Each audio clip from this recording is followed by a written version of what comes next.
You're listening to the We Are Libertarians podcast network. Find all of our shows at wearelibertarians.com. You're listening to the We Are Libertarians network. Learn more at wearelibertarians.com.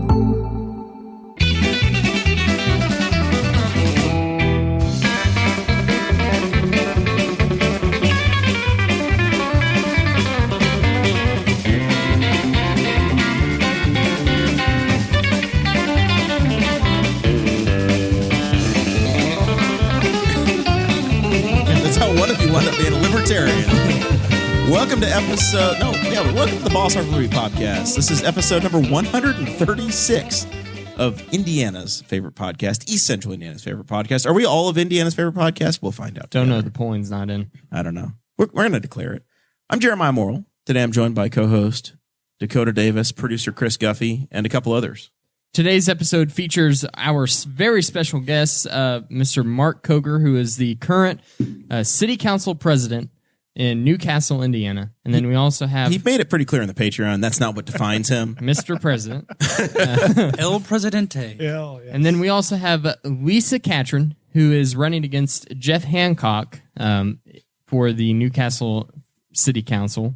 We're going to be talking to Lisa about why she's the person that you need to vote for.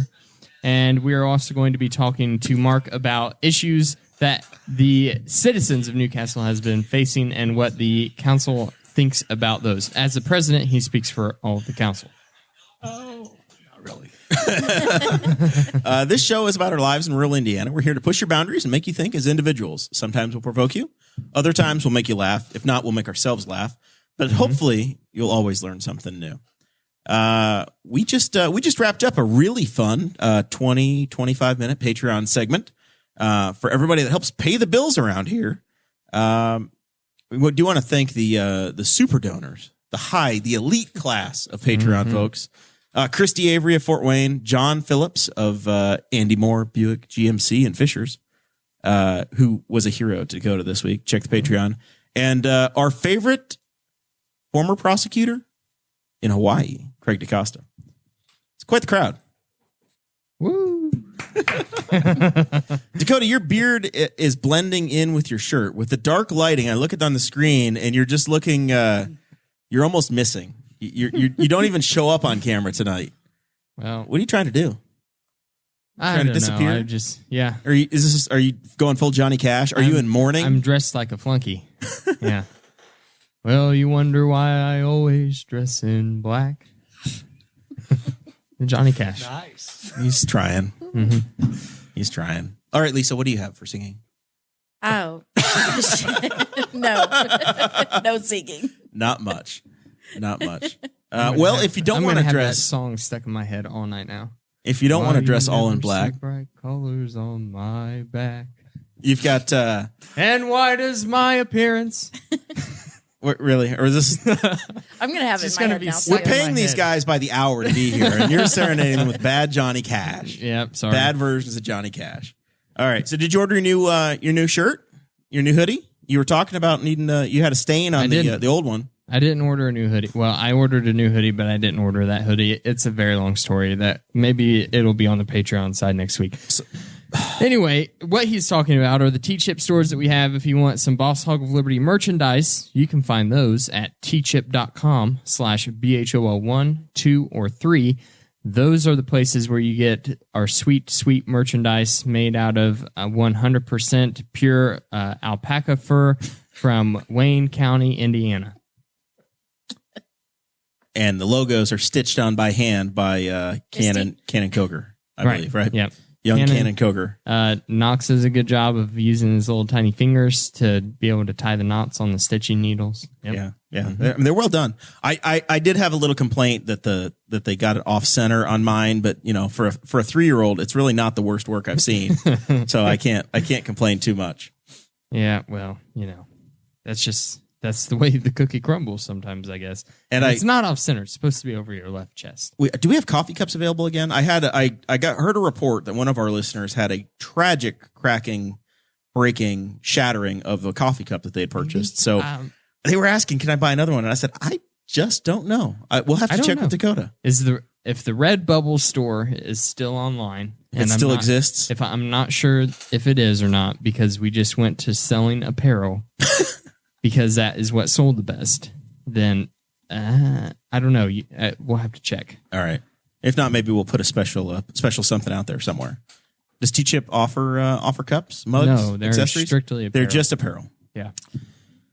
Oh man, tough. That's tough running a podcast empire. You got to do your own video production. You got to edit. You got to sell merchandise. Listen, there's so much that goes into it. The print-on-demand stores that you can get merchandise through, because obviously we don't have a big enough demand for apparel and merchandise to buy it in bulk, so we do it on demand through the third-party sellers. T-Chip is just the best for profit margins. It's all about our money, is what you're saying. It's the difference between a $4 profit and a $3. So... Oh, man. They're just going to steal it from you in income taxes anyway. That's what the county did to me last week. Anyway, let's talk to some of these folks. Let's do it. Lisa Catron is here. That's right. I have a starting with Lisa. Well, I won't get into the backstory. I have a starting with Lisa because you're a candidate. And Okay. we want to introduce you first because... after that 45... Because ladies first. Yeah. Well, after that 45-minute mark, people start tuning out. I don't know. So we'll get your introduction out of the way. Did you say after very 45 first. minutes of mark, they're going to start tuning out? Is that what you're trying to say? Of anyone. Maybe me. I don't know. We'll find out when the baby's born. I have to take a couple weeks off. Maybe after that, like the ratings shoot up and we're like, oh, it was me the whole time. This is episode 136 together. We are, I think we're going to go on hiatus. We can't have a breakup. You can't break up the Beatles. Oh. Yoko. Not you, Lisa. Lisa, tell us a little bit about yourself. We want to start out with your background, education that you have, all those things. All right. I see where you have. I'm a graduate of Newcastle High. I thought that was funny last night. Most of the city council candidates mentioned that they were all graduates and they all of our lived high here school. for 60 years. Yes. So 50-something depending years. upon when you graduated, they are very specific about which version of the high school they graduated I know, from. and I think that's so funny that the name. Remember when the name changed this last time? I mean, everybody was so upset with it, but Yeah. when you look back, the name has changed several times. What's It's the sad, history? Help but- me, as a guy that moved here as a youth and didn't attend Newcastle schools. Well, What happened? Was it Newcastle? I don't know. Walter P. Chrysler. Walter P. I don't know why it changed that time, but Newcastle Chrysler High is where I graduated, and I think it's because Chrysler's not Chrysler's here no longer anymore. in I mean, the I think community? that was the big thing. I'm not exactly sure, but It was a more of like, I think it was a thing of like, let's stop living in the past. Chrysler's been gone for years. Let's keep our eyes on the future here. We're just Newcastle High School. yeah. Listen, it's a bad idea to name yourself after a company because companies come and go, but usually schools stick around for longer. But I mean, why couldn't you take this? Could the school take $400,000 and be Google High, and everybody get a I don't know. Chromebook? I think so. It makes me Maybe wonder they should why have it reached out to changed. Chrysler. I wonder why it changed first. I The don't first know. time, Walter P. I don't even know who that was. I assume it was the founder of Chrysler. Chrysler donated the land. Yeah, for the school originally. Is that what? Okay. That's how it originally started. So then they changed it. I just thought that was kind of funny though. But yeah, I moved up here in 91. I was a junior. So I haven't lived here my whole Oh, life. where did you live before? Texas. Texas. Yep. With the Rangers. Yes, with the Rangers. Or the Astros. No. Rangers. Let's go with the Rangers. No, yeah, so I lived in Texas and I moved up here. Of course, I hated the snow. I hated everything. But then I got married, had kids, raised my kids here. I've been here pretty much my whole life since 91. I graduated from here. We did move off to Miami. That was fun. And I thought that I would never want, in fact, I told Tony, because we just like closed up the house when he got, he went down there in 2015 to Miami. We closed up the house. I went down in 2016. I'm like, He went down for school. He went down for school. Yeah. So he was always planning on coming back. He got accepted to Florida International down there. So he went down there and I was like, I'm probably not going to come back. We're going to have to live here. He's like, well, we're going to have to commute back and forth then because I'm going back to Newcastle. I'm like, no, this weather, I love the beaches, the weather. But after a year, I realized that, I really miss Newcastle. I miss the cornfields. I love the beaches, but I miss like going to places and knowing people and the small town feel. I mean, yeah, the small town feel. Miami was not that at all. Even though I got to know people and I belonged to the Libertarian. You were involved with the Libertarians Party down there, Dade, Libertarian Dade County or Miami-Dade County. Of course, as soon as they knew I was a treasurer from here, they put me down as the treasurer there. You got a new gig. What's that chair over there has had problems. Last week, Mike Guffey was there and he ran his chair up through the desk, and now the mic flag is going limp. It keeps sliding on down. So I was happy to get back to Newcastle. Tony didn't have to drag me. I was actually happy for that. And I love Newcastle. I think while I was gone, there was a lot of stuff that happened. I mean, it grew and it's still growing now. Yeah, we've seen, unemployment's way down. Jobs, it was something we heard last night. There was a candidate forum last evening that we talked about a little bit in the Patreon. That unemployment is way down. Houses are selling fast. Home values have gone up. Newcastle is in the best position it's been probably in my adult life. I graduated high school in 2001, and that was the time of a lot of the heavy manufacturing and Chrysler winding down, and now you see it's as strong as it's been. It's a lot of great. investment. Yeah, it's great, and we have a lot of jobs out there, and people could work a lot more, but. So what's your day job now? What are you doing? Right now I'm a flight attendant. I've always been in the medical field.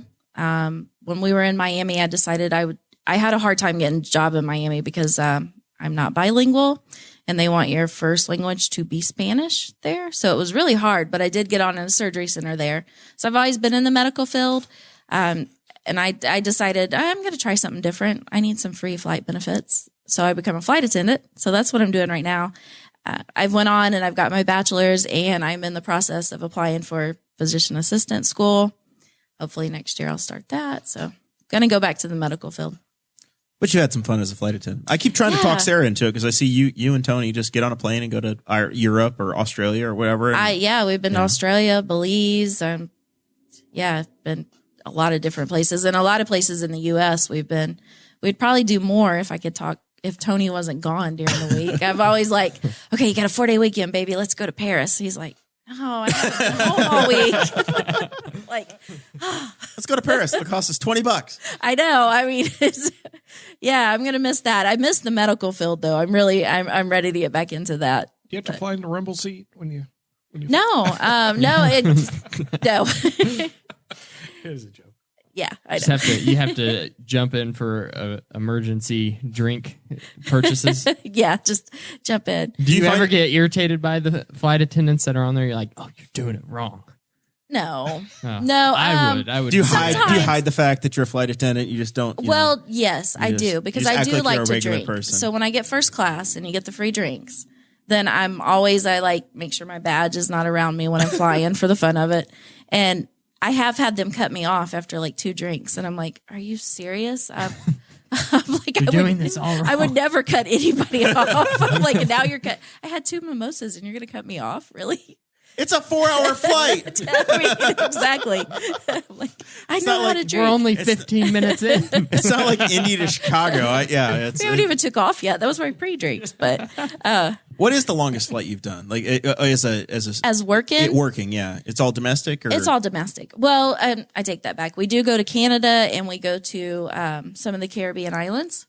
But the longest flight I would do would probably be from around New York to Bahamas, one of the Bahama places. Okay. So 4 hours. Yeah.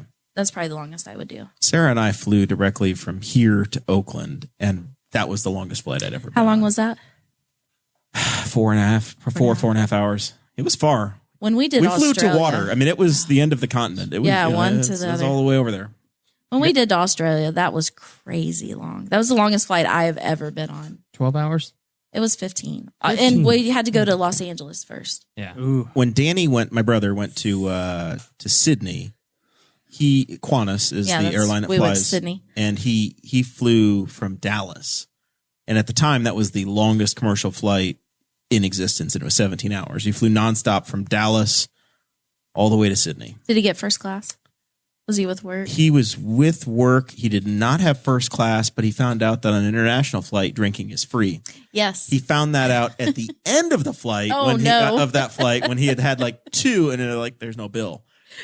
So then on the flight back home, I think he had figured it out. But on the way back home, they only flew to Los Angeles, so they didn't have to go quite as far as my gosh. That's hilarious. Yeah, that's the Dallas first thing I flight. did when we went to, because we went to Sydney, and when we started, it was in the evening, so it was going to be an all-night flight.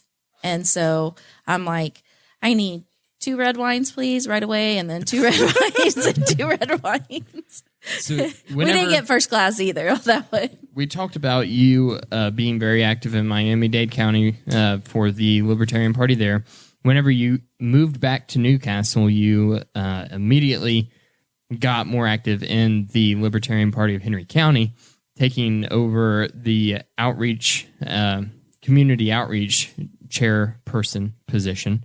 That was a newly established position just for you. Just for me. Yeah, because you have great ideas for like The parade director tours and of things. fun. Because I love to make people do parades. Well, your first year back, we won the Memorial Parade's best float. So Yes, we did. It was a Yeah. good time. But how else have you tried to make yourself more involved in the community, especially as running for office? Since I have been back, I have not been involved in the community as much as I want to. Before I left, I was involved with the farmers market some. I was involved with Newcastle Main Street. And I'm ready to get back into that. I came back and just kind of worked there's with the Libertarian Party, a and huge then you kind of transition. do it. Yeah. So I'm ready to get back into all that, though.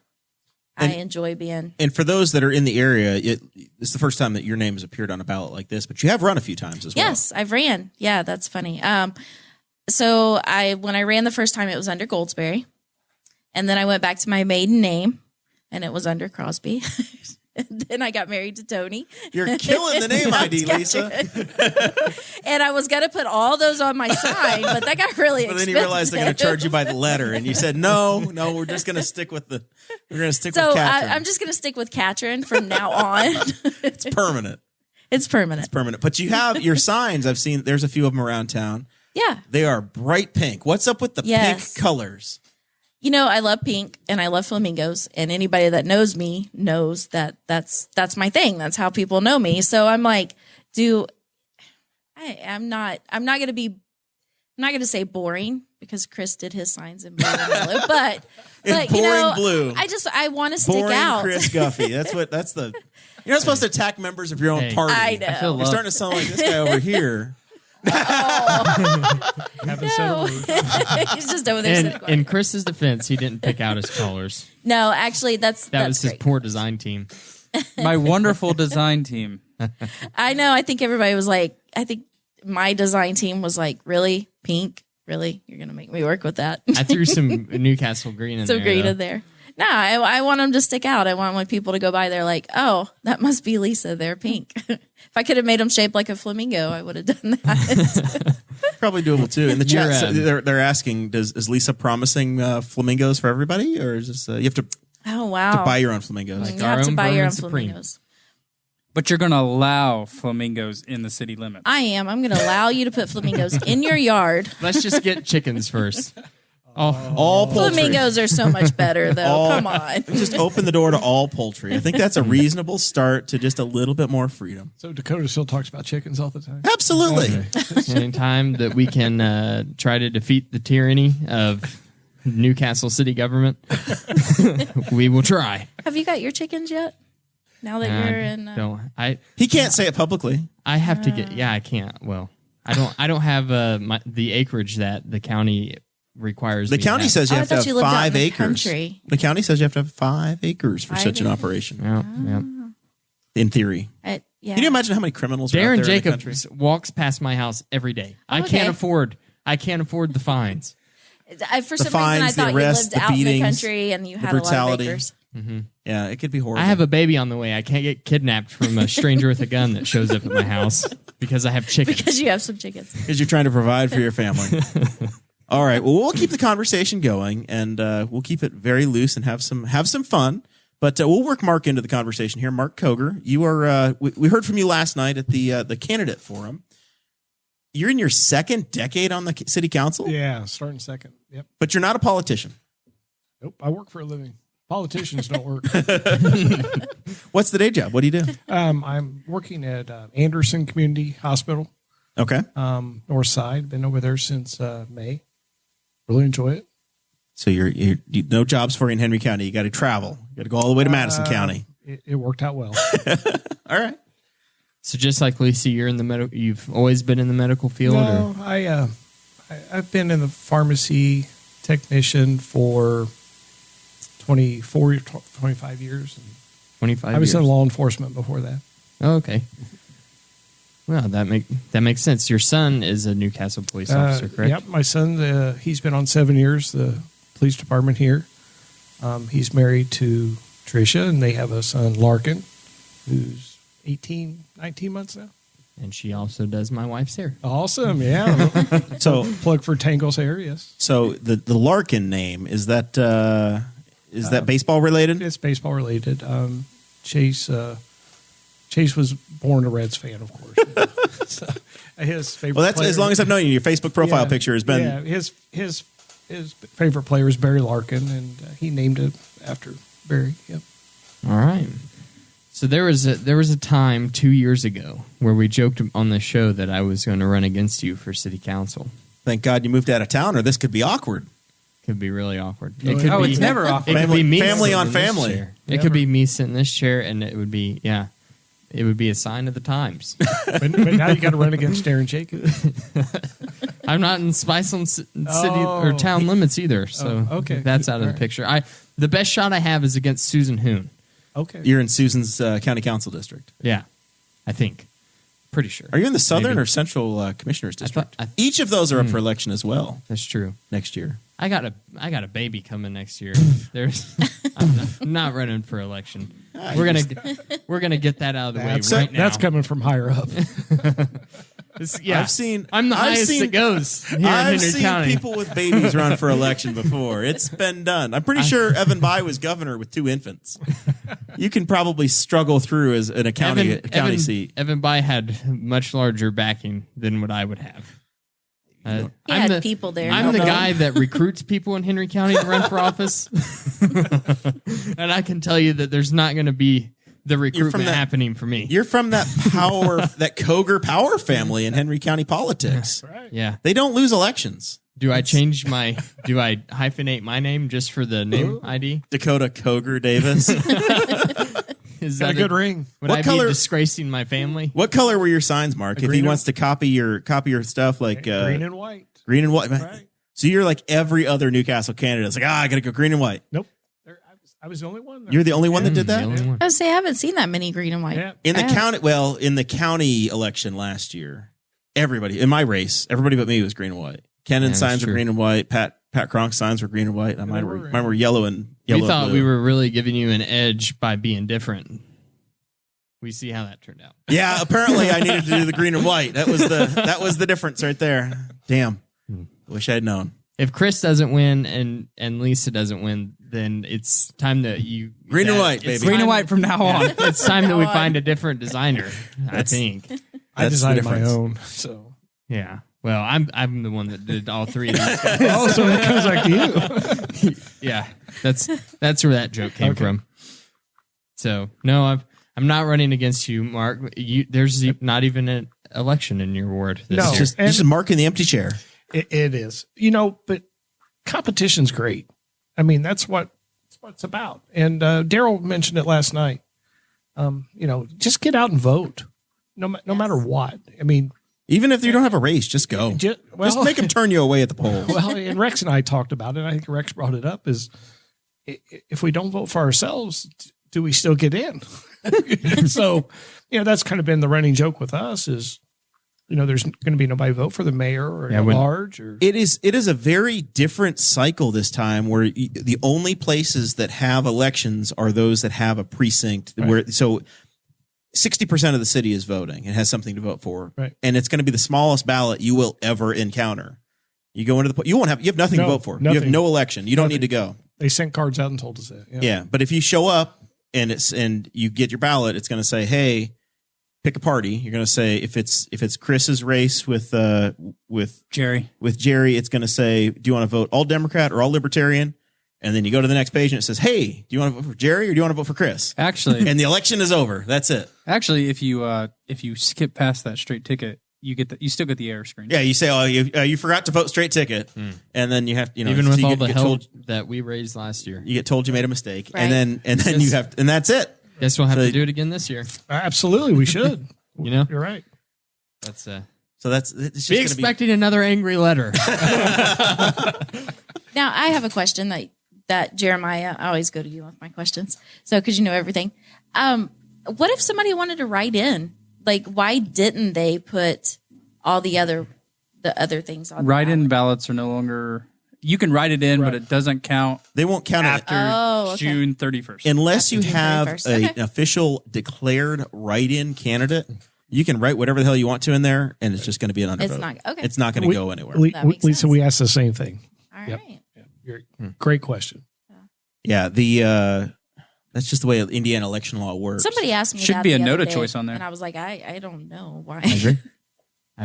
I submitted a letter to the editor in the Courier Times last year. The state of Nevada, Notice speaks huge. every election in Nevada has none of the above, NOTA, as an option. So you would never have an election canceled or not happen. So it would be, we want Mark again, or no, we want the empty chair. No, nobody else. None of these people. Try again. That's literally. So you have to vote for yourself. So you have to vote for yourself, Right. or not. You are competitively running and reapplying and re-advocating for the spot. Well, he would still get it because it would go to the person that have it. But if, say, there was 100 votes cast and 75 of them were for NOTA and Mark only got 25, he would probably start to realize that he's not doing a great job and that people would rather an empty chair than the current person sitting in there. So, do you think that would make somebody change the way they were acting? I would think so. I would if hope they did so. that? Good point. If not, then hopefully it would make someone inspired to run against that person. In the next cycle. Yeah.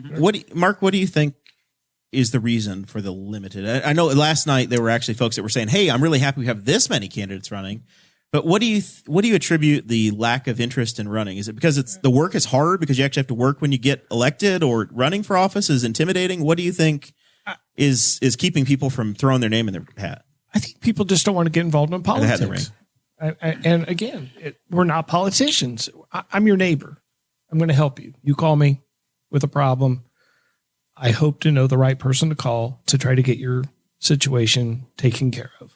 And that's what a city council person is supposed to do for their neighbor. Yes, we're supposed to watch the budget and watch the money of the city, but it's the little things. Hey, we need a stop sign down here at H Avenue in Roosevelt. Okay, let's see. Let's take a look at it. Speeders. Yeah, speeders. Yeah. I mean, there's numerous things, but a lot of people don't want to be involved in that. I mean, hey, somebody else will take care of it. And it's usually somebody runs for an office because of a situation that's happened to them, a bad situation that's happened to them, and they're saying, "Well, I can do a better job. I'm mad. I'm going to run for office." And you know what? That's happened before. I've worked with people in city council that they ran for office because they were upset and they won. And they won that seat and they made a difference and they got out. They made their difference and they left. And I think that's why people get involved, especially in local politics. You go to the state level, it's a progression. You get elected at the city level, you go to the state level, who would want to go to national level, but Right. Speaking of that and getting people involved, why did you decide to run, Lisa? Well, I didn't have something bad happen to me that I wanted to run. I tried to say that last night, the reason I was running, but it didn't come out right because I was so nervous. But, I think that I like to think that people didn't show up to run against the other people because they're mostly happy. I mean, sure, people gripe, you hear gripes. I mean, there's things aren't perfect. We know that, but then nothing's going to be perfect. And I like to think that people are mostly happy because our city is growing. So it's going pretty good right now, but it's still a process. For me, I want to run because I want to be part of that growth. And I want to give a different opportunity for different people to hear about this growth. That's what I was saying about Facebook last night. You said you were plugged in with different communities last night. I wasn't saying so much about my Facebook, but and I'm not like the youngest candidate, obviously Chris is, but and Councilman Dickin is right in there too. Councilman Dickin, but everybody else has been on here for a while, and they run in certain circles. Everybody runs in their own little circles, deals with their own people, and I think if I came in, then I'm going to deal with a different set of people, a different group of people. They can find out more what's going on in the city. They're going to know more because I'm going to be putting it out in a different. And then maybe in 4 years they'll want to run for something too because they're going to be more involved because I deal with them every day. So that's why I want to run. And I also, obviously everybody wants to run to think that they can make it better, and I want to try to make it better too. Good answer. Mark, what happened with you? You did you get mad about an issue, or what was your motivation? Louise Pierce was the ward council person in Ward 5, and she passed away in 2008. And I'd always thought, hey, I'd like to get involved in local politics. I'd never really had a taste of it. My dad was on a township advisory board for Henry Township when Jack Reno was the township trustee. I saw a little bit of that. I mean, obviously not politics, but a little bit. But I saw how the township helped people. And so I decided, hey, I'll put my name in the hat. And I did. And I was picked out of 3 candidates, or 3 people that put in for it, and served the 18 months of her term, and then ran for election and won. And since then. Is this the first time without having to put signs out and run, or has it been competitive other times? This is my second time I haven't. Yes. Okay. So it sounds like from both of you, it's community service. Is that, the main focus for you is wanting to be involved and serve the community? Yeah. Yep. Definitely community service. And then once I get in, I'm going to go to Mark and see how he scares everybody in his ward. Not run against him. It's not a tactic. You just go around as the enforcer. It is not. It's because people, I like to think of the positive way. It's because people are happy with what you're doing. Well, thank you. They're happy with that. Not because people don't want to be involved, but because they're happy. Think of it the positive way. Yeah, and it was very interesting where the primary, there was no primary this time. Yeah, it's a very, very unique era right now in politics, in local politics. As I remember 4 years ago, it was very the Ward 4 race. I think there were probably 6 people running for that seat. So it's very interesting to look at it from a distance. I only wanted to run so that we could get chickens. Well, let's platform. Let's transition into some of the issues. We've talked about that one on this show for years and years. So let's hear from Mark and Lisa on. And you guys are, for those that are just tuning in, you're in separate races. Mark is the Ward 5 council person, and then Lisa, you're running as Ward 2. Ward 2. Running in Ward 2. Jeff Hancock is he had another conflict this evening, but he'll be in the race with you. Right. So your names will appear on that ballot, but. City of Indianapolis has poultry or chickens for residential use. Is that a possibility for Mark in your next term? And Lisa, if you were elected, is that a possibility that you could change the city ordinance and allow that sort of a thing? Oh, yeah. I think we need urban chickens. But imagine you probably saw it in Florida. Oh, yeah. All downtown Miami, there's chickens just running around. I don't think they're going to care if you keep chickens. Yeah, we need urban chickens. People need their pets. Emotional support. Emotional support. But all about the emotional support. You can have them just for eggs as well, right? No, that's not my biggest concern. but I mean, that. Just a little sliver of freedom. Yeah, I mean, if I can have flamingos, they can have chickens. All right. Yeah. Mark, Can we look forward to chickens in 2020? No. What's the problem, man? What's the deal? What do you have against chickens? Was there a chicken problem? In all honesty, it's Or the plague, the rats that come in, if then we you get the could pick plague. and choose who has the chickens, it would be awesome. But then you're going to have 10 citizens across the city who have 15 roosters and 1 chicken, and they're going to wake everybody up. Maybe you could limit. So you say, okay, But we'll allow up to 3 hens and 0 roosters. okay, who's going to? I'll help you write the ordinance. Who's going to police that? I don't know, the guys that have the badge. The guys that police no chickens already. You know, whenever a neighbor makes a complaint, It's I see both sides. I honestly do. What if we tried it? Or we ban all birds. Or we ban all birds. You can't have your parakeet This is coming from a anymore. libertarian. Let's try it. Remember, Let's if you try put it. something on the books, it never come off, right? Well, I mean, let's try it. I don't know. You guys can always listen. We tried That's prohibition, and that didn't work. that's what we're hoping for. Okay. I think there would have to definitely be a limit on the chickens. I mean, you couldn't have a farm. It's negotiable. But, Right now, we're at 0 chickens. Maybe you could have 3. If you had 3 chickens, that's 3 eggs a day. It That's has been brought 18. up. Yeah, you can Yeah. have. You could You don't feed. even need them for the eggs. People want them for the pets. There's Allison, Tim's wife. Couldn't think of her name. Allison McGuire. Yes, McGuire. In Sorry, Indianapolis. Allison. Couldn't think of your last name real quick. You know, I've heard her talk about that.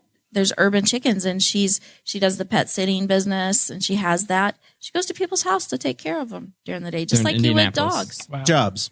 Yeah. Jobs. Dogs. There are it's jobs for people Yeah, to I was going look to at- say, just like you do dogs and cats, she goes and takes care of the chickens. It's jobs. They even allow chickens. What in if Los somebody Angeles. has a cockatoo that looks a lot like a Buff Orpington, but it That a chicken? identifies as a cockatoo? What would we It do? identified. What would we Sounds like a You just lawsuit started- waiting to happen. I'm just started asking. something. All right. I'm just checking. Let's get into the more serious issues. We're going to start off with the city finances and the budget. 2 weeks ago, we talked to Aaron Dickin and our good friend Rex Peckinpah, the at-large guy, about the 2020 budget, and that was killed. Whoops, there's a typo that says the last meeting. It was killed at the meeting prior to having them on 2 weeks ago. Lisa, since you're running for city council, we'll go ahead and ask you first. Do you think that it was a smart move for the council, the current council, to not pass the budget on? Yes, when it came out that not every department had been involved in the talking and knowing what was going on, I think it was a smart decision to do it, regardless of whether it changed what was actually in the budget at that moment. Every department needs to be a part of that, because if they're not, then how can it be effective? You got to have everybody included. So I do think it was a good idea when they killed it the first time. So, Mark, what was your specific reasoning? We've heard a lot about talking to departments. I'm curious if you had anything else that you could add on to it. It wasn't really departments. It was more of the 3 unions that didn't have signed contracts at the first and second readings. Aaron brought it up at the first reading, and it passed with Aaron voting against it, but it passed. And we dove into it a little bit more the next couple of weeks, and talked to the mayor and talked to the clerk treasurer and council. I can't speak for everybody. I just don't think we were satisfied with the answers we got during that 2 week span. So we didn't vote for it. We had our public hearing, and nobody spoke at the public hearing.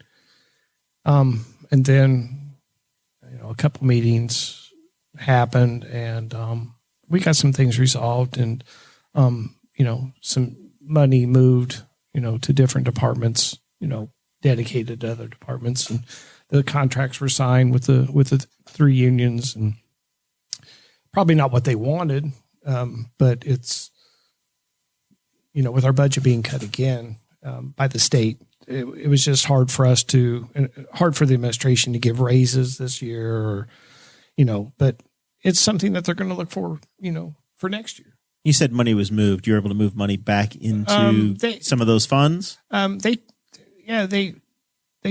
Aaron asked for a couple of things to be budgeted a little higher, and those were taken care of, and not astronomical amounts, but just moved to other lines in the budget. And, so yeah, it was productive, and I think our voice was heard, and that's what we're there for. That's the important thing. So obviously, it's you're one seat on the council, so you don't get to decide everything. It's got to be a consensus to get there, and you've got an executive and the mayor as well. But how should this budget process work? This finishes next year's budget, and it's an annual budget process in the city, right? It's not like a state where they have a 2-year budget, right? So should you now be looking at the budget a year from now, or does this start? How does this? Well, how does this process supposed to work? We'll start. What do you think it should do? January or February. The clerk treasurer will come to the finance committee and tell us what she and the mayor have talked about and what they perceive, and we try to estimate what the state's gonna. They always cut us; they never give us. We're not Hamilton County, so it's tough for a community our size and a class city our size to move forward without bringing upon user fees, things like that, to keep our city running for the necessities that we need. Right. Like I said last night, in the 11 years I've been on, we've been cut over $3 million, our budget. And put that in perspective with your household income of being cut and trying to live in the means that you live now. What's the annual budget? Oh, well, it's $3 million, but it's a percentage of what the budget is. It started around a little over 14 million when I came in, and it's down to around 11 or just under 11. But we include the city water and sewer into that too, which is around 4 million when you include all that in it. But the actual budget itself is around 11 million, just a little over. Okay, so the portion that you guys deal with is 11 million, and then it's another $20 million for the water and sewer on top of that. No, probably or 20 million altogether. 23 or 4 million altogether. So yeah, we deal with all of it. Okay, but most of your sewer and water is already taken care of by projects that we're doing or bonds that we have out, like our long-term control plan and things like that we're having to pay for. We're $23 million in debt with our long-term control plan that your average citizen doesn't know, and that's court mandated. Right. That's something that federally nobody probably sitting at this table will ever see paid. Yeah. Well, that's true. Are the bonds not even Guffey? I don't know. I'm pretty young. The bonds are they don't have a term that's going to pay them off at some point? Sure they or do. You But think they anticipate just refinancing? But they're going to be renewed for something, for the next project. 25 years down the road, Yeah. there'll be something else come about. But, Another emergency. Yeah. Bill, we talked infrastructure last night a lot, about what aging in, and we're not unique to that, but it was court mandated. The mayor's working on trying to get infrastructure put in to draw business into the industrial park. So you got to have it before they will to come to your community, and the first thing they look at, and I learned this from the mayor, is your infrastructure. What kind of water do you have? What kind of sewer do you have? What kind of capacity do you have? And that's a question you got last night, Lisa, was about where growth should be, right, in the community, where houses should come. So how do you look at that? If you're looking at the infrastructure that's there, what's the right answer? Is that the council's deal? I was surprised at that question, actually, because I off the top of my head, I'm like, how is that the council's deal? But then I know that, the water, the infrastructure has to go. People need to build where they want to build. They can build wherever they want to build. I think we have a lot of empty lots that would be great for people to build on. But we do have to provide the correct water or electricity. But that's already there if we have the empty lots. Yep. So knowing a little bit about the budget and the process, Lisa, is there anything that you would like to be involved in the discussion if you're elected to make changes to certain areas to try to start discussions in places if they haven't been started yet? I can't say that I would want to make changes right away because I just hearing about it, but actually doing the work and looking at it, it's going to be a whole different thing. I think bringing different people in, once again, bringing different people in is going to bring new energy, new ideas. Maybe they're going to be great. You know, there's always a chance they won't be great, but I'm going to say they're going to be great because it's me and Chris. But it's going to be great. I think just bringing some different ideas to the table can help out, even with the budget. I mean, with the budget especially. So it's a 7-member council now. There's guaranteed to be 1 new member and possibly up to 3 new members. So Right. you're going to have some sort of a different makeup on the Absolutely. council. And I assume every cycle that comes through, the way that body functions probably changes and revolves around the new faces. Yeah, and Aaron's alluded to the learning curve, and what a great council person Aaron is. I mean, he learned. He's not a beginner anymore, even though he thinks he is. He's very veteran. He's very seasoned, and I bounce more off him than he bounces off me right now. And that could just be different ideas. You had Absolutely. somebody new come in and he had different ideas than maybe you hadn't thought about.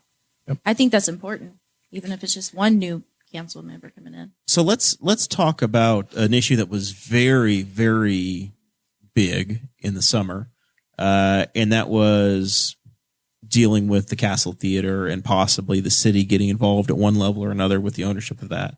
And it sounds like that building has been purchased or is in the process of being purchased by a private individual. Currently pending, yes. So I guess I want to hear from each of you your views on what the next 5 years looks like, the next 10 years looks like for the city and owning buildings and owning, especially downtown, owning structures downtown. We can start with you, Lisa, if you want to jump off, or if you want to defer to Mark, that's fine too. You fielder's choice. As the World Series is Oh, happening. yeah, right. I support what the city's done. Everybody's done a great job, but I'm not for the city buying buildings. I wonder if the city keeps buying all the buildings, who's doing the upkeep on them? Who's paying for the upkeep? That's going to come out of the budget. Who's paying, and also if we get businesses in, as much as I would like to do away with taxes, we still do have to have taxes. Like I said last night, I know that. But, if we get businesses in, they're going to be paying taxes back to the city, which is just going to help the budget. That's what it's going to do. So also, I don't know how much the city owns, but if there's things out there that they can sell, that's going to bring money back into the budget too. So I'm not for the city buying more buildings. I'm happy with everything that's been done so far, but I think that the city should not be in the business of buying. And that was a discussion that we had with Chris and Jerry whenever their show was happening. We specifically talked about the armory, and Chris had seen it in the budget as it doesn't bring in any money, but it costs $100,000 to keep open. Between the Armory, the Senior Citizen, and I think City Hall, we're budgeted for $100,000, and then we're also budgeted for $5,000 for a staffer of the Armory. So, and then in the estimated revenue side, there's no line item that states where any kind of money is from that venture. So that's kind of goes along with the issue that you were talking about. Mark, what were your feelings, first of all, whenever you heard the mayor talking about, or you saw his quote in the paper that he put in an offer? He said that the city of Newcastle put an offer in on the castle. Yeah, we did, and no, I don't want the city to buy the Castle Theater, and I don't think anybody on council does. Yeah, it's been But when Mayor Small was in during my second year, he bought the Armory for $1 without bringing it to council. And we were stuck, and I use the word stuck, with a building the size of the Armory. What do you do with it? He did nothing with it. We paid utilities on that for the next 2 years of, trying to keep the electric on, trying to keep some heat in it, and, so it doesn't decay and fall apart, right? So, Mayor York made the decision to solicit to the food and beverage. He got that. He got $500,000 from food and beverage to make upgrades to the armory. And he pretty much oversaw all that himself. All the upgrades from heating and cooling to new floor, chairs. I mean, the place is great now. It's a great community. It's a functioning community. It is. And it does draw revenue. We do have revenue brought in for the armory. It's not huge. It does probably pay the electric and gas bill, but that's probably it. We do have Mike Burgum now, who is through the parks, and he does oversee a lot that goes on at the armory. So he is paid out of that fund too. But it took another administration to move the armory forward. And, thank goodness we had the food and beverage money. I know you hear it all the time. You see it all the time. That tax was put on for the Hall of Fame in 1988, right? And it's never going to be taken off. But look at what good that food and beverage does every single year. It's just like we were talking with the water treatment and infrastructure. Exactly. There's always something else that needs to be worked on, right? And there's always going to be. And the food and beverage tax, every community has it almost. And I mean, well, you got to kiss the ring of the state. Rushville doesn't have one. Oh, they've tried. Well, they've tried. Too many farmers. But how many restaurants you have in Rushville? 5? Oh man! Don't do mezcal like that.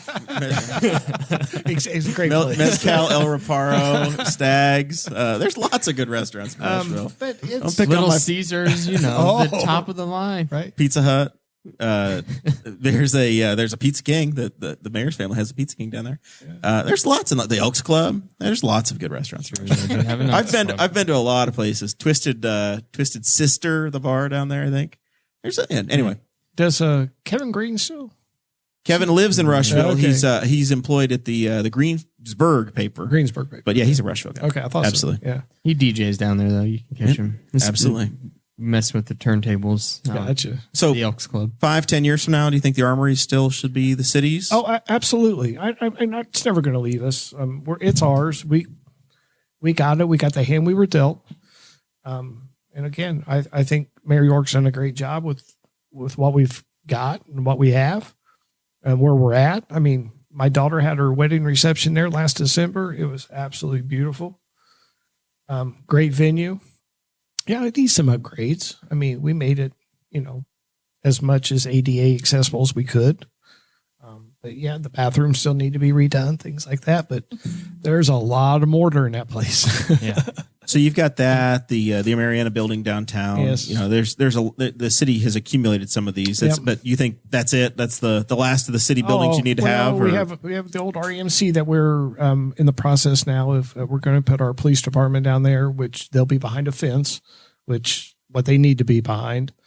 To keep their vehicles in, they can pull them in the garages down there during the winter to get the snow off, get the ice off.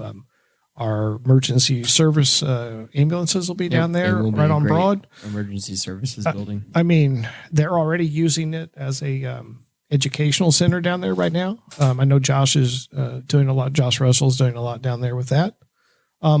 So the REMC facility was not. Nobody was going to buy that. You could not market that for somebody to buy. It just made sense for us. Well, sure, because we have monopolies and you can't just start a power company because they won't let you. Right, they won't. But it's going to work out well. It's taking our time. We're taking our time. We don't have a huge budget. We're using funds from here and there to try to remodel the place. The mayor's trying to cut corners as much as he can to make it workable down there. So let's get to the other big issue. Lisa, you said earlier that you are in support of everything that's been going on downtown. For the most part. Yeah, for the most part. You support not everything. I guess I should rephrase that. You support the direction that the downtown is heading towards, right? Yes. As far as it's looking much nicer. It is. 1400 Plaza. as much as we've had qualms with some of the dealings with it, I just want to it be able to looks check out the great. bathrooms because every time I've tried, the damn things have been locked, and it's just sad. It really has turned out to look very good. It looks nice. Really nice. My biggest thing with it, I want to talk to you guys about is, do you support the way that has all happened, the way that it's gone? Mark, is there anything that you would have changed in previous votes regarding the beautification of downtown? And we'll start with Lisa. Lisa, would you continue to support public development of the downtown area to try to just make it nicer, keep it going? Yeah, I mean, I want our downtown to look nice, and it's coming along. That's a hard question because of course you want it. I can't say no. I don't want nothing to happen. There might be other ways that we could fund that.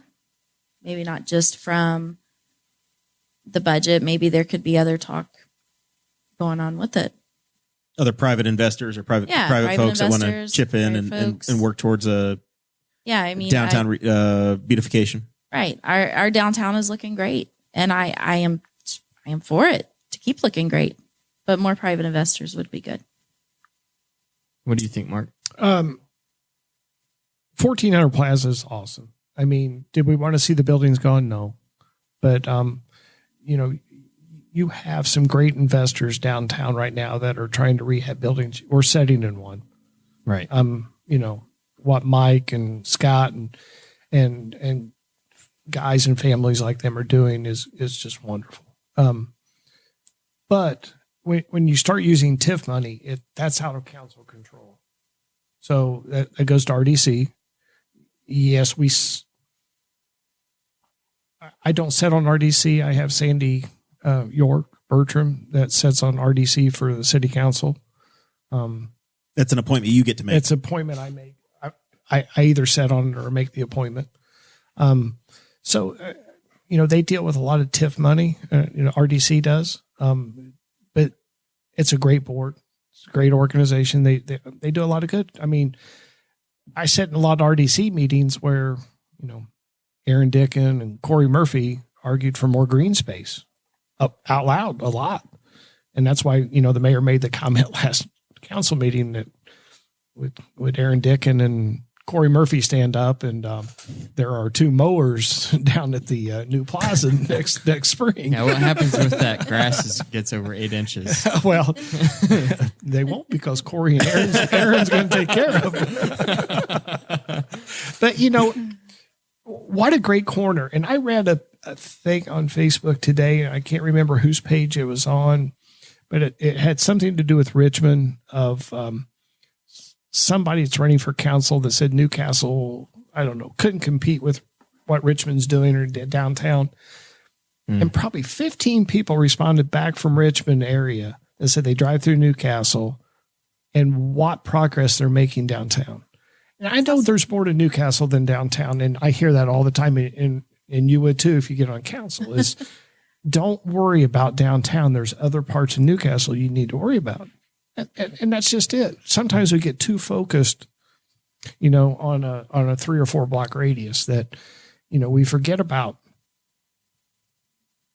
You're never going to forget about State Road 3, but, you forget about your 14th and Q, or Jack's Donuts and Dairy Queen and Top Hat 2 and, right. the Newcastle Triangle, not the Bermuda, but the Newcastle Triangle. That's not a, that's not a problem that is specific to Newcastle. No, that happens it's everywhere. not. Well, and I will say, one thing we have over Richmond is at least our downtown doesn't smell like dog food. Okay. I haven't been there in a while. So. Those Eagletonians. So I was just there. I kind of like ours. Ours is better.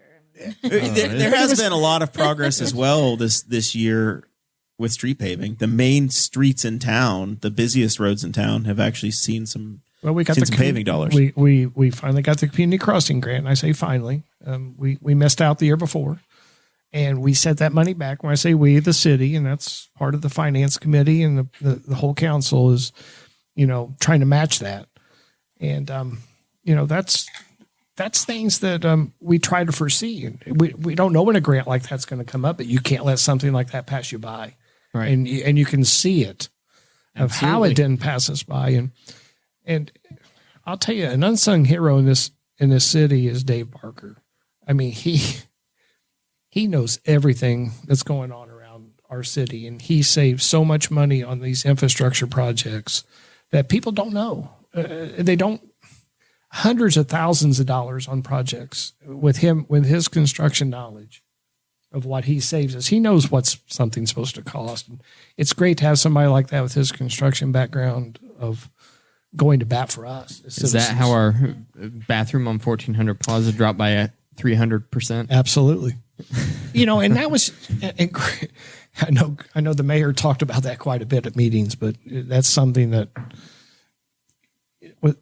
with him being in the construction business, he knew what it would cost or what it should cost. Right. All of a sudden, it went from $250,000 to $50,000. Right. 40. It's 40 something. So I don't know what. Don't say 50. So some of the other city services that are provided, that we talk about that are the mundane sides of what you have to do, but plowing streets, picking up trash. Lisa, are there any changes that you think need to be made there? Or, looking at, I know large trash is a big conversation. The trash toters have been something that people have I was been talking just about driving for ages. down, and I think it was 18th Street, and there were like 4 giant mattresses sitting on the sidewalk. It might be And large trash day. I was like, man, no, large trash day was not until next week. I don't think. I think that was, isn't that right? They usually pick it up every week. It's an every week thing now. Yeah, they'll. I thought that changed. The mayor doesn't like that, but that's the way it's still going.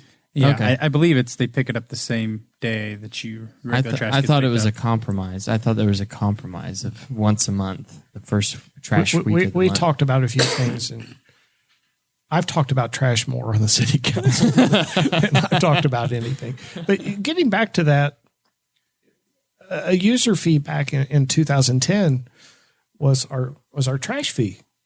Again, through budget cuts. When that was proposed to council, that came at $42 a month. In 2010 is what was proposed to the council from administration, from the state telling them, from Umball or Baker Tilly or whoever was informing us at the time, came to $42. And I'm like, for trash. Additional trash fee of $42 a month. Right, that we pay $12 now for. It came to us as council at $42. So, we're talking, we're emailing, we're texting back and forth. What's a workable number? And it got down to, 28, got down to 24, and we're like, no. So we got to 16. And we did the numbers. And we're like, no, we can make it work for less. $12 in 2010. So we're going on 10 years of never raising our trash fee. That's amazing. When you get down and think about us, your trash fee in White Estates, I guarantee will go up in 10 years. I've been in my house for 6 years. My trash fee has not changed. Okay, good. I pay $56 a month $56 every 3 months. Okay. Yep. For my trash. Okay. And that's the conversation I want to hear from Lisa and Sure. from you about, I know that some cities contract with their trash privately. Some have their own equipment and do it all themselves. Some of them say, hey, it's free for all. You guys pick what you want. So that's why I wanted to hear your ideas on that issue. And that was talked about 10 years ago also was, hey, do we privatize? Well, if we privatize, there's 12 people out of a job. I mean, that have worked their hearts into it, their butts off, and put their souls into Newcastle. Why privatize it when they do just as good as job and can do probably a better job? And plus we have 12 people that Big B would probably need to pick up the extra area. Well, exactly. But I mean, it's things that we talked about 10 years ago. Yeah. And they're still talked about today. Our toters. Has it been talked about recently with privatizing the trash? No. No. What do you think, Lisa? Do you think do you like the trash the way it is? Do you think that we have a good working system? Don't fix it if it ain't broke. or do you think privatizing it would be a better direction?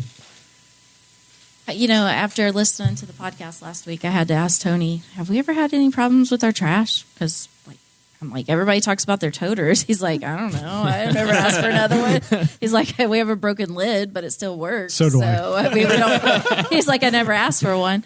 I think it would be good to. It's good that we haven't raised it in 10 years. That's an amazing thing, and you do have people that work there.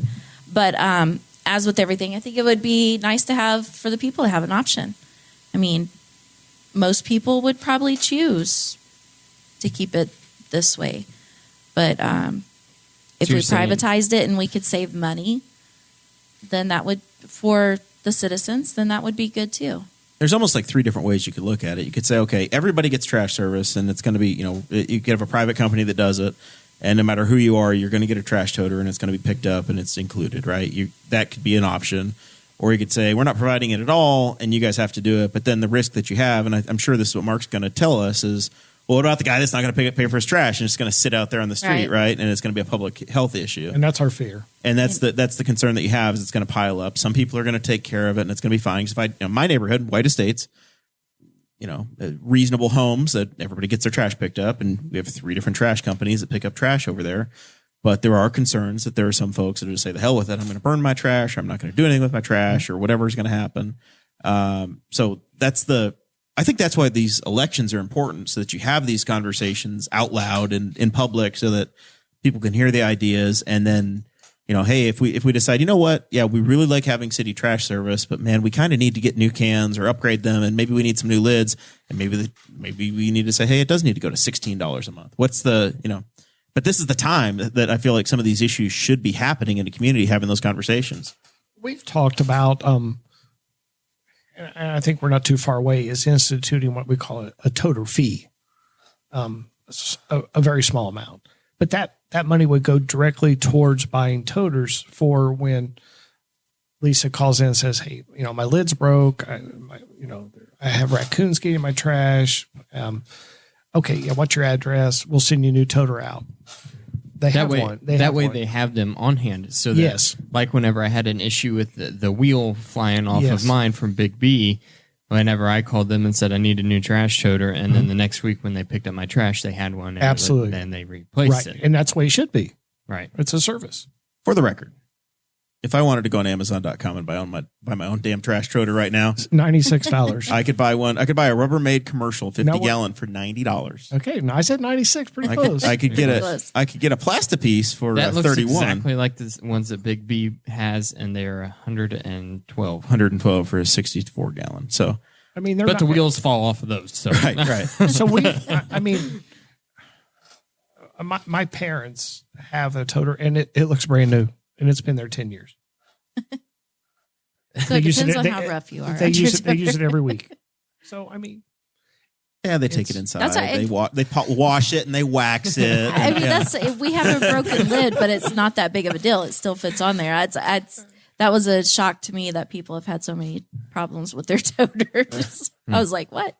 I don't know. It's an interesting conversation, but these are the issues you have to look forward to if you're a council person. Because I've attended enough city council meetings over the years, just sitting there and where there was something interesting we wanted to see, or I was involved in and attended. That's the real stuff people care about. Yeah. Exactly. Are the roads plowed? Is the trash picked up? And the cemetery nice? And the cemetery nice. Make sure the cemetery is mowed before the major holidays, right? And that comes from the Kentuckyisms that we. Because everybody in this damn town except for me is from Albany, Kentucky. I've got New York roots, but everybody else is from Albany, Kentucky. I'm not from Kentucky. Yeah, we are. I'm proud of it. Kentucky is my favorite customer base. I love the folks in Kentucky. I am a big fan. They build a lot of bridges down there. That's where Tony lives at now, so I got to be nice to Kentucky too, right? I think we've beat these two up enough. You told me whenever I was writing the show notes you wanted to talk about Middletown elections because you know this is. I went down. We're not going to have a show until we're not going to have a show between now and the election. I have learned some stuff in the last couple days. I thought you knew everything. This is how I learn, Lisa. Is I get curious and I start digging. And in Indiana, small towns are like the wild, wild west of elections. I didn't know this. I knew a little bit of this because I knew that Spiceland accidentally forgot to have an election a few years ago. And they said, oops, yep, we screwed up. Should have an election. Oh, well, everybody keeps their job and you're just good for another 4 years. They checked with the state and they think it's fine. So that's what happened when Spiceland forgot their election. So this time, Middletown's having an election. That's how Darren Jacobs has a job. And that's how Darren just gets reelected. No big deal. Because you don't have to see the voters. It's great. He actually ran for county council when he should have been running for town board in Spiceland, but nobody remembered. So he got to run for county council 6 years ago.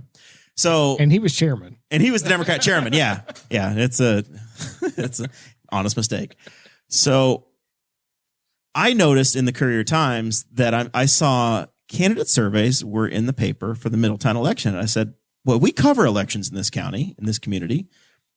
If Middletown's having a big election, I want to look at it. So I jumped on Indiana Voters website and I, click. Fall Creek Township, ballot, nobody on the ballot. I looked inside and outside of the school districts. I looked at all of the townships in Fall Creek. I'm like, there's not a damn person on the ballot. Okay, must be like Newcastle in uncontested races. They canceled the election, but they took the surveys. They've filled them out. They're going to be there. No big deal. And then I'm like, okay, well, that's interesting that's out there, but maybe that's what happened. And then I saw that the county election board had decided we're going to have polling places. We're going to have 3 polling places in Newcastle. We're going to have 1 in Knightstown. We're going to have 1 in Kennard. Well, if Middletown is in fact having an election, why the hell do they have to drive to Newcastle or Kennard to go to their closest polling place? That was weird. Made no sense to me. Then last night we go to the voter election deal and there's a program and it says there are 3 at-large spots. 4 people running for the town board in Middletown. I'm like, well, this is really interesting. I double check again. It says, yep, you can't vote in Middletown. What the hell are they doing? How are they voting in Middletown? Turns out Middletown is conducting their own election. Their town has, I guess, the state allows for a town election board. Yes. A town can establish their own election board if they decide to hold their own elections separate from help from the county election office. So I'm educating myself at this point because I'm like, okay, well, I checked with my friend Betsy Mills. She's been on the show a number of times, contributor, but she's running for the county council at large. I know she's from Middletown. She's really plugged in, and she's like, yeah, that's really weird. She checked with the Republican chairperson, and he had no idea. He was not aware. I messaged Steve Thompson, the township trustee in Fall Creek Township, and Steve told me today that it's handled by Steve Holmes, the clerk treasurer of the town. It's been done this way in the past. And I said, okay, well, how does this work? Like equipment, like voting equipment, do they borrow stuff? And he says it's paper ballots. So I'm legitimately interested to see how this works. And I don't know, I'm a little concerned about the controls side, but my curiosity is tweaked. How much money is it costing? How does that work? And I don't know if small towns do this all over the place or not. I know in Shirley, we've had people get elected from the Libertarian Party that never come before. If your town's like 2,000 people or below, basically you don't have to talk to anybody. You write your name down, you file it, and you're on the ballot, and you could say you're from the Potato Head Party. It doesn't matter. They just write it down and it goes and it's on there.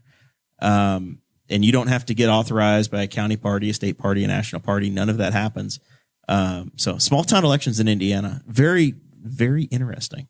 If you live in the town of Middletown and you're hearing this for the very first time and you're wondering, well, who are the 4 people running for the at-large town council seats? Those folks are Steve Ahern. I hope I'm pronouncing that correctly. He is a Republican. It was good enough for Mike Ahern at Wish TV, so I assume it's good enough for Steve. Steve Ahern, Republican. Gary Kendall, a Republican. Jake Smith, a Democrat. And then we have 1 independent. His name is Dave Wagner. So those are your folks that you can vote for. I don't know anything about any of these people because I haven't been following it because I didn't even know they were having an election. So Steve owns the Fred Shack, which is the local liquor establishment. I see Gary being very active on social media. So that's the only reason I know his name. The other 2 folks, I don't know. I went to the town council's website today because I'm like, okay, so they have a town council board, a town council board, not the election board, not the not the official precinct committee people, but there should be some sort of a board. I looked at the state handbook on town elections, and it says there should be a board. I couldn't figure out who was on the board. I couldn't figure out when they were appointed. They're supposed to have open door laws and rules and all of this stuff that's there. But I'm genuinely just interested now at this point to see how this works. But their website did say that they are having an election, and basically you show up between 6 and 6 at the town hall in the back room, and there will be a backroom election, I guess. So that's Where you write it down on a piece of paper. that's what we know. And I don't know if they're like doing Post-it notes or if they have I genuinely don't know. It's a pick. Yeah. It's a pick 3, so you're gonna have a ballot that has 4 names. There's a lady in the back that's cutting the ballots by scissors. I don't know if they have. I don't know if they have one of these machines that's going to say you made a mistake if you didn't vote straight ticket Republican or Democrat, and if poor Dave Wagner is going to get hosed by the straight ticket voting. I don't know how this works. All I can I'm say curious. is if it's going to be like how Newcastle is, and I think so between Knightstown, Kennerton, all of the 3 wards in Newcastle, I think I told Jerry last night that I'm pretty sure only 30 people have voted. Had 30 people early vote And so far in the city. And I can count 10 of them as candidates or candidates fans. What if Middletown beats us in the amount of voters they have turnout? It's possible. I'm going to be really interested in that. That next week, you guys have to do that. In the Figure out. 1972 South Carolina election for governor, 102% of the state turned out to vote. 102%. All right. It's from the Dead rose. It's from the KKK trying to overthrow the black Republican that was running. Yeah. Well, thank you for this There you go. History episode of South History from Carolina Dakota. history. I think I got the year right. Don't look it up. All right. That's what I've got. It was an interesting thought, and I went down that rabbit hole. And Lisa, you said I know everything. That's how I learned that junk. That's is how I, you know I, everything. I look at it and I go, well, that's weird. But now you're and then you never just start gonna asking forget. questions. And 20 years from now, you'll be like, in 2019, on October 20. I probably 30th. will remember. I will remember it now at this point. So we'll see. It's just that little. That's a little glimpse into the crazy mind of me. All right, Mr. Guffey. Final thoughts. We're wrapping up. By the way, the World Series Houston is leading 1-0 That is correct. in Game 7. 2 things, very simple for me. First, I'll start with the more official announcement.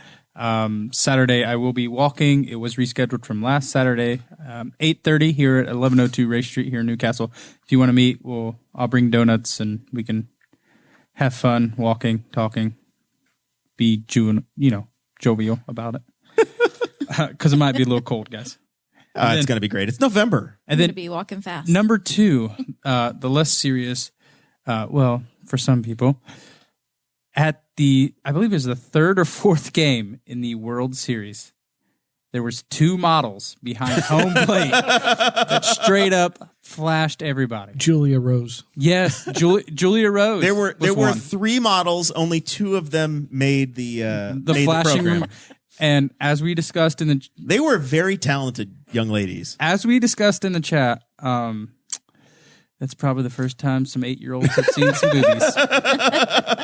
And now they are baseball fans. And they're Dad, banned for life. And they got They got banned for life. they got a letter. Because the women were not shy about taking credit for their work.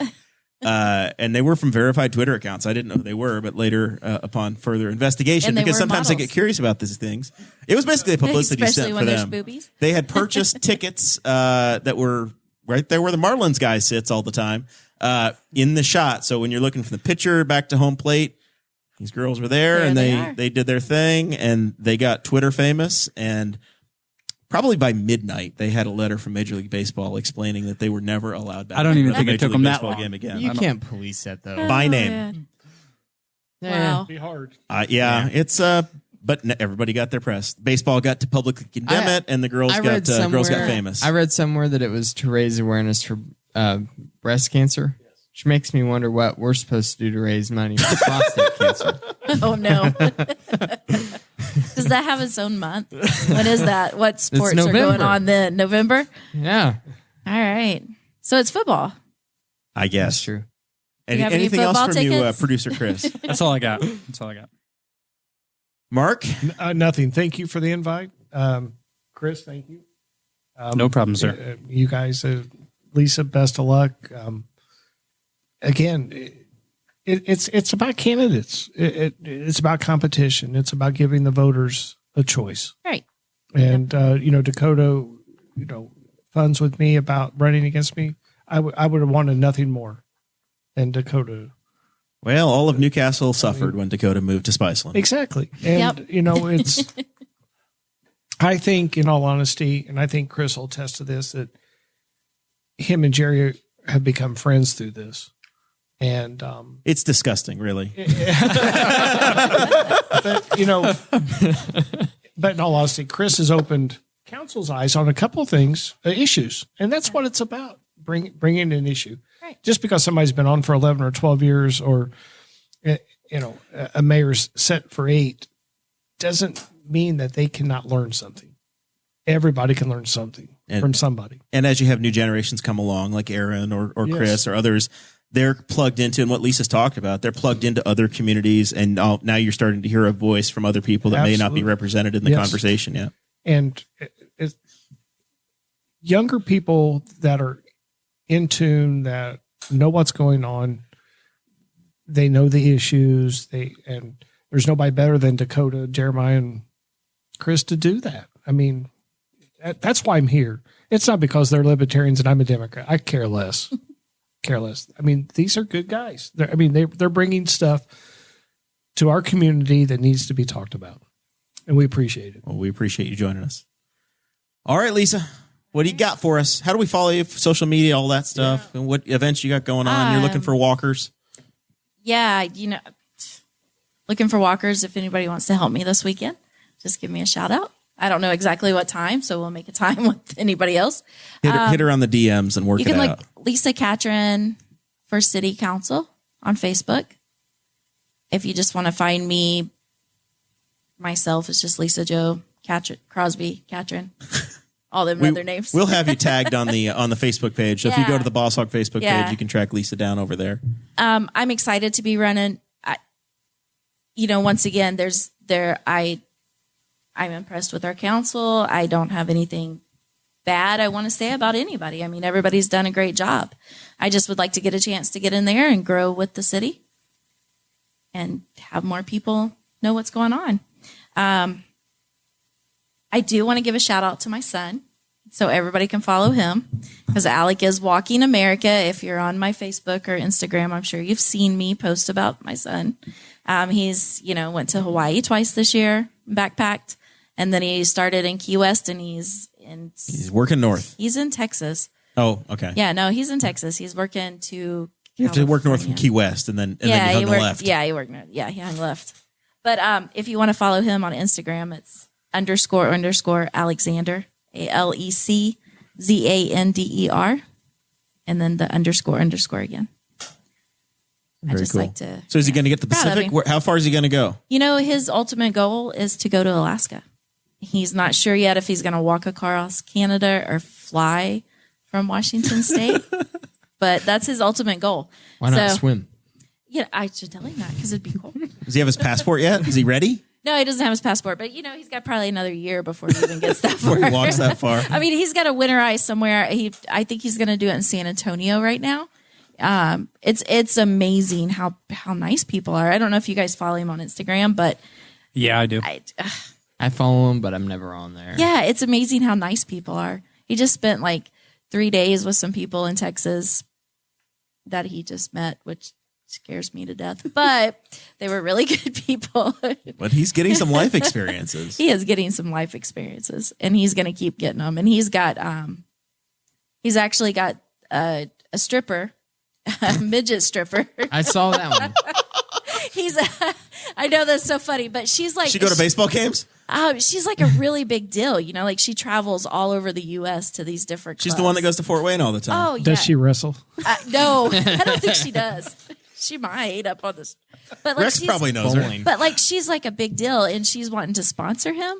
So they're going to meet up in San Antonio, and she's got like she's buying him all these T-shirts with her name, and she's going to sponsor him on her site, on her Twitter, and he's going to do it for her. All I'm saying is, if this city council race doesn't work out, I can walk long distances. You're just going to go all Forrest Gump.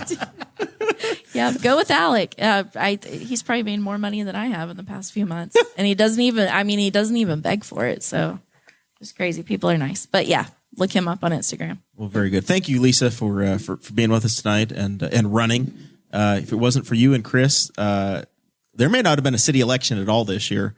There were no contested races, and then Mike Guffey got in the race late. So literally, these issues that we've talked about over the last few episodes of Boss Hog here, if you guys weren't running, there'd be no conversation. Just be a quiet march into the holidays. That's true. So, all right, Dakota, D Square. Hey, Chris. Is this where you're going to shame me again? Remember what I talked about last week? Hey, I see you. There's 2 days left of this week. I'll tell you what. I'll be there in the morning, 5:15. I don't know if I'll be there in the morning. I've hit it hard all 3 days this week. Can't you two just share a gym membership and not because you don't go at the same time at this point? I've been going faithfully. I always take 1 day off every week, and it's always the day after the podcast because I don't get to sleep until like 10 o'clock. So I won't be there tomorrow. Look at him. He's looking so fit. I'll be there Friday. He's looking so fit. I've lost a couple of inches. Look at you. I will not be there on my Friday waist. because I'm staying the night with Paige But I've gained 2 Anderson. pounds. Muscling up. All right. Well, this has been fun. Tomorrow's Halloween. I got all freaked out on the on Twitter, on Facebook today because Newcastle canceled their trick or treating, and then I realized that was Newcastle, Pennsylvania.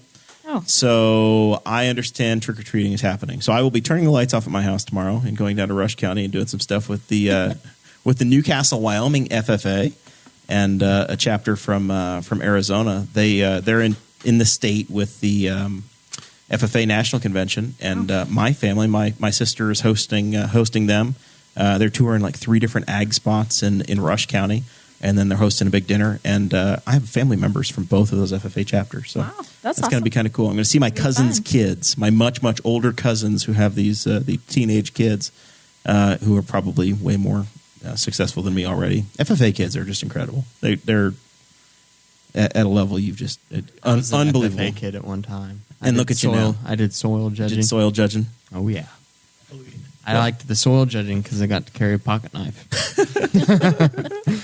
It's Mr. Dan Webb took me around. Big fan of Dan. I have a lot of fun with Dan. I think he's moved. He moved to Indianapolis on us now. Oh.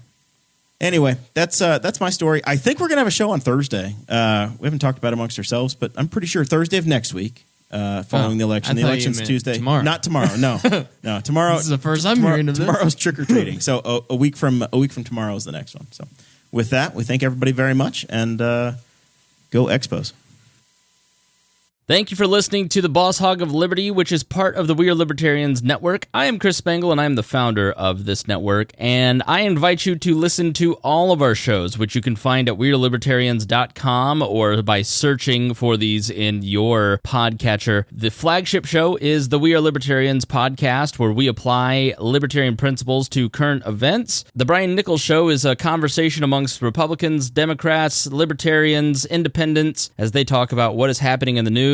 And we have many other podcasts like The Chris Spangle Show, Upward, The Cost, Raw Audio Politics, Miranda's World, and Tad Talk, which is quite a ride. So check all of these out. Go to WeAreLibertarians.com and you can check out all of our great podcasts. Thanks for listening. Thank you for listening to the We Are Libertarians Network. Get our other shows at WeAreLibertarians.com.